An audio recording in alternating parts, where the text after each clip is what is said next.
3 ঘন্টা জলে ভেজানো 1 বাটি পরিমাণ ছোলার ডাল। এখানে 100 গ্রাম ছোলার ডাল আমি 3 ঘন্টার জন্য জলে ভিজিয়ে রেখেছি। এবার সেই ছোলার ডাল দিয়ে আজকে কিন্তু ছোলার ডাল করছি না, আজকে দারুণ স্বাদের একটি রেসিপি তৈরি করছি, যেটা সকালের ব্রেকফাস্টে হোক কিংবা রাত্রের ডিনারে অনায়াসেই তৈরি করে নেওয়া সম্ভব।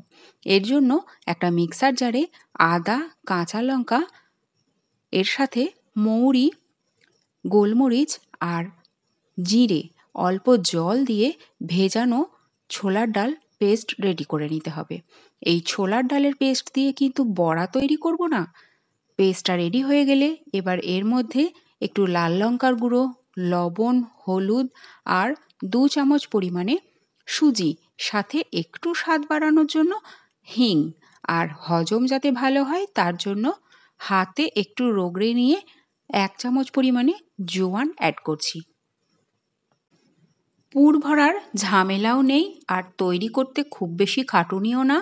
এইবার সমান পরিমাণে আটা আর ময়দা, একটুও কিন্তু জল মেশানো যাবে না। 2 চামচ পরিমাণে সাদা তেল অথবা ঘি দিয়ে একদম জল ছাড়া এই ময়দাটা মেখে নিতে হবে। এখানে আমি যতটা ডাল নিয়েছি তাতে 1 কাপ পরিমাণে আটা, 1 কাপ পরিমাণে ময়দা দিয়ে আমি মেখে নিলাম। অল্প অল্প করে আটা ময়দা মেশাতে হবে যতক্ষণ না পর্যন্ত ভালোভাবে মাখা হচ্ছে। জলের কিন্তু একটুও প্রয়োজন পড়বে না, কেননা জল দিয়েই তো ডালটা পেস্ট করা হলো। মণ্ডটা রেডি করে নিয়ে অল্প একটু তেল মাখিয়ে ভালো করে মণ্ডটায় মেখে নিয়ে একটা ভিজে কাপড় দিয়ে প্রায় 10 থেকে 15 মিনিটের জন্য রেখে দিতে হবে।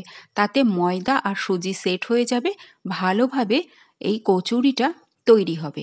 একদম পুর ভরার কোনো ঝামেলা নেই। ছোলার ডালের এই কচুরি মশলাদারভাবে তৈরি করলে খেতে কিন্তু খুব ভালো লাগে, আলুর দম কিংবা ডিমের ঝোল কিংবা যে কোনো তরকারির সাথে।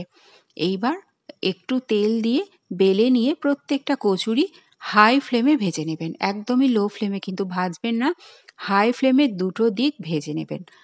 প্রত্যেকটা কচুরি কিন্তু খুব ভালোভাবে ফুলবে, তবে অবশ্যই ওই টিপসটা ফলো করে বানাবেন, কেননা একটুও জল মেশানো যাবে না। আর একটা ভিজে কাপড় দিয়ে ঢেকে রাখতে হবে 10 থেকে 15 মিনিট। তাতে আটা আর সুজিটা সেট হয়ে যাবে।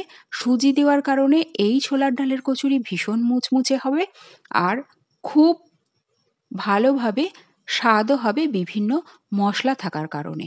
সহজ রেসিপি, ঝটপট তৈরি হয়ে যায়, বানিয়ে ফেলতে পারেন এই রকম টিপসগুলো ফলো করে। রেসিপি ভালো লাগলে পেজটিকে ফলো করে দেবেন, ছোট্ট করে লাইক করবেন। আর এটি আমি পরিবেশন করেছি ডিমের ঝোলের সাথে।